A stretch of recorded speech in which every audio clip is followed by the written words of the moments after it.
mètres, cher public. Voyez-vous ce casque? Ne sentez-vous pas la poudre des canons? N'entendez-vous pas les cris de souffrance de l'homme qui l'a porté? Ces souffrances ont-elles permis une paix durable? Pourquoi la der des der n'a-t-elle pas été la der des der? Leur sacrifice a-t-il été utile? Pourquoi les Allemands ont-ils voulu se venger? Par le traité de Versailles, l'Allemagne perd 15% de ses territoires, 10% de sa population, tout son empire colonial. L'Allemagne est accusée à tort d'être la seule responsable du conflit. D'énormes indemnités sont à payer pour les réparations. Les pays vaincus et la Russie communiste ne sont pas admis à la table des négociations. Les 4 grands pays vainqueurs orientent les débats et décident de désarmer l'Allemagne. Lors des négociations de paix en 1919, il n'y a eu aucun compromis entre la France et l'Allemagne. Or, le compromis et le consensus permettent une paix durable. Pour que la paix soit durable, il faut trouver le bon moment. Inutile de chercher à résoudre un conflit encore sous le coup de la colère.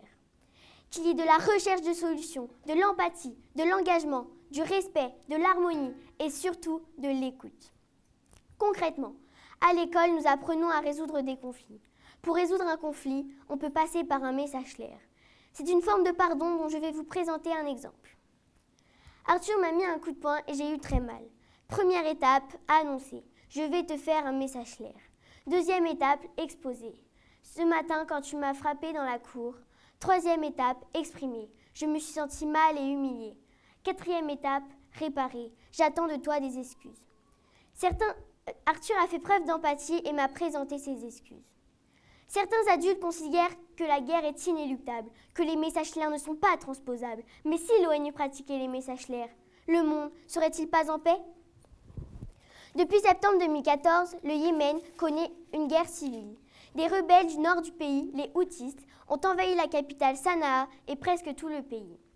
L'Arabie saoudite est intervenue militairement pour arrêter leur progression. Il y a eu des millions de morts parmi les civils à cause des combats et des bombardements. Des usines, des ports, des marchés ont été détruits. De plus, la famine s'installe, notamment à cause du blocus du port principal. Les négociations échouent régulièrement entre le gouvernement et les rebelles houthis. L'ONU parle de catastrophe humanitaire. L'ONU, en tant qu'organisation internationale, pourrait avoir le rôle de médiateur. Elle pourrait relever les attentes des deux parties afin de les comprendre au mieux. Ainsi, il serait envisageable d'arriver à un accord rendu possible grâce à des concessions réalisées à la fois par le gouvernement et à la fois par les rebelles. Après la Première Guerre mondiale, chacun pensait que la paix, enfin trouvée, durerait pour toujours. Chacun pensait qu'après autant d'horreurs vécues, les hommes ne laisseraient pas de nouvelles guerres avoir lieu. Mais hélas, l'histoire nous a prouvé le contraire. Qu'il s'agisse de conflits entre les nations ou de conflits entre les individus, il n'existe pas une solution unique à tous les conflits. Il faut à chaque fois trouver une solution adaptée, satisfaisante pour tous, afin d'éviter les envies de revanche. Il est donc indispensable, par des messages clairs, de bien se faire comprendre, de s'écouter et de travailler ensemble vers une paix durable. Merci.